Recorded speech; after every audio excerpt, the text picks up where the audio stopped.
let's do something for Cooper that we can actually affect. Okay. All right. Positive. Tony? RS Consulting? RS Consulting, unite. Yes.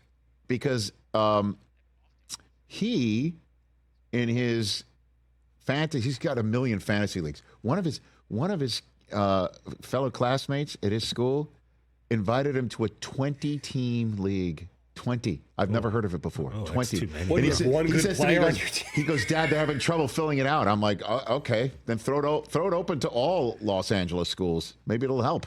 20-team league. Never heard of that. And he's already done. Wow. Before he went to camp in June, he did 2 drafts. In June. That's nuts. And by the way, you have never lived until you have heard multiple 13-year-olds talk about football. Oh. It is great. It's got to be. Oh, my goodness gracious. We got one call every now and then. Yeah. Oh, yeah. Connor. Listen to Connor. I wouldn't invite him in your league. That Connor? seems like a ringer. Connor might win. Connor would win. Connor's already looking Connor at the would Jets win. cap space in 100%. 2026 when he called in yesterday. Connor seems like a ringer. He's like the Don Bowie of your basketball league. He can't lose. We just win. By the way, every year. that hurt. That hurt to just do that, but it's true. Listen, but he's in a league with his camp friends that picks this Sunday. Okay. PPR. Okay. 10 teams. Snake draft. Love He's it. second overall. The young man who's first overall, has told the entire league. It's just like the old days where you just knew it was like the Bears. It was like the Bears with like well, it's not the Bears. The Bears kind of even kept it under wraps about Caleb until 5 minutes. Mario Williams and all those guys. Right. It's McCaffrey's going first. Okay, great. So who do you take second overall? Now, I told him what I think everybody's choices would be here in the room. Okay. But he still wanted me to ask you anyway. Okay. I predicted what you would say, Chris. Bijan. That's what I said. Problem is, for him, he had Bijan last year, and he's really scarred from the experience. I get it. Arthur Smith is not there. And I told him that. Bijan is going to get 400 touches. But you know how it is with fantasy. You want to switch snake bait. You got to mix it up. But you also want to switch it up. Like I already went through that last year. I totally get it. I told him that you would say Bijan. Totally get it. I told him what you would say. Which is who? Because I don't even know. CeeDee Lamb. CeeDee Lamb. Who, by the way, if you look at some of the mock drafts and the rankings, he in a PPR league, he is in fact second. Yeah. Okay. Well, it's like him and Tyreek, pretty much. Tyreek Hill. Wide receivers. I mean, you kind of know me a little bit, I guess. I said that, but would you say something else? I would say either CD or I got this weird. Your boy Breece Hall. I watched an interview with him. He was so confident in himself that it made me go, bet. I believe you. Now, his issue with Breece Hall, this may be his mother's doing. He's a Patriot fan. That makes sense. It's not just that he's a Patriot fan. He just doesn't trust a Jet. That's fair. Cooper just cannot trust his fantasy season to a New York Jet. You know, you could Smart kid. You could easily get him to sway his thinking, though, right? No. Dude, I stay out of it. I know, but you could tell him like I that's stay out something of it. Rooting for Breece Hall will but allow you guys to like have an even closer bond on. No, that has nothing to do with it. That has nothing to do with it.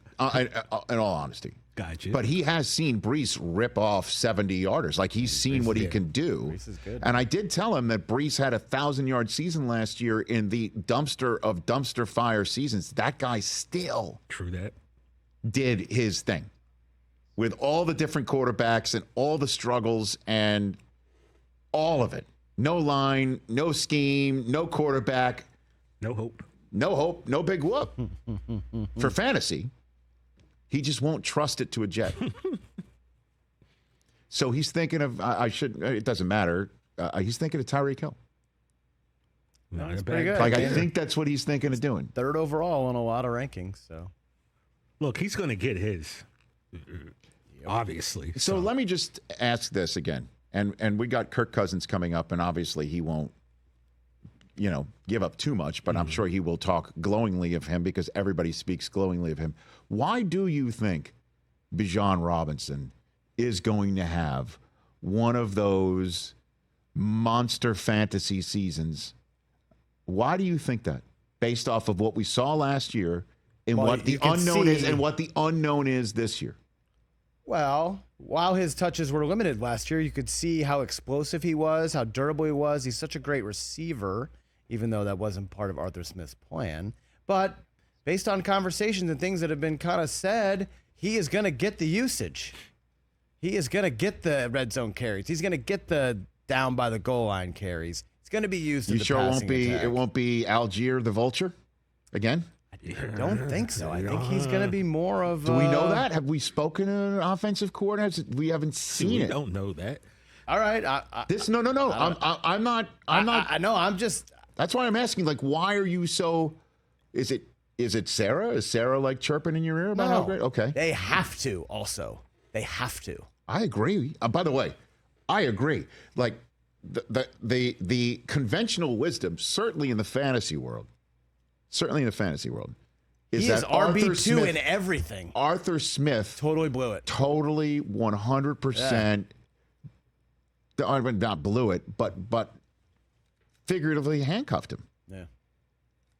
And forced anybody to handcuff him, to use that phrase, to Algier. Right. If you were so fortunate in fantasy last year to get both. The general consensus feeling about it is that he is going to be unleashed this season. Last year was just scarring for him. It was tough. He had Bijan last year. Me too. It was tough. And it destroyed him. And he was so frustrated, and he was like, so to sit here and go, I'll go back to him, I don't think it's going to happen. Nope. Yeah, it's tough. You want to enjoy your fantasy season, and living through that again would not be enjoyable. He would do CD if CD was signed. How can you draft CD Lamb, second overall when he's not signed on Sunday? By Sunday, how are you going to do it? Well, your fantasy season can't end in week 1. That's a good thing. So if he plays say he misses week 1, right? It's fine. So you lose, big deal. You go 11-1. I think he's going to go Tyreek Hill. That's certainly fun because he won't do it yet. He just won't do it. Yeah, he won't do it. It's got to hurt you a little bit. No, it doesn't. Come on, bro. Just a slight. What does it hurt me? What does it hurt me? In all honesty, No. It doesn't hurt me. He's his own mind. He's his own person. But again, what I'm going to sit here and say, no, you should definitely trust a team who has some reason. 50 years on now, there's something going on with the football gods with them. Oh yeah, take that guy from that team. You guys got Clay Holmes to bond over. Oh God, Schmoes. Don't even mention it. Catch the Rich Eisen Show every single day on the Roku channel, 12 to 3 Eastern, for free.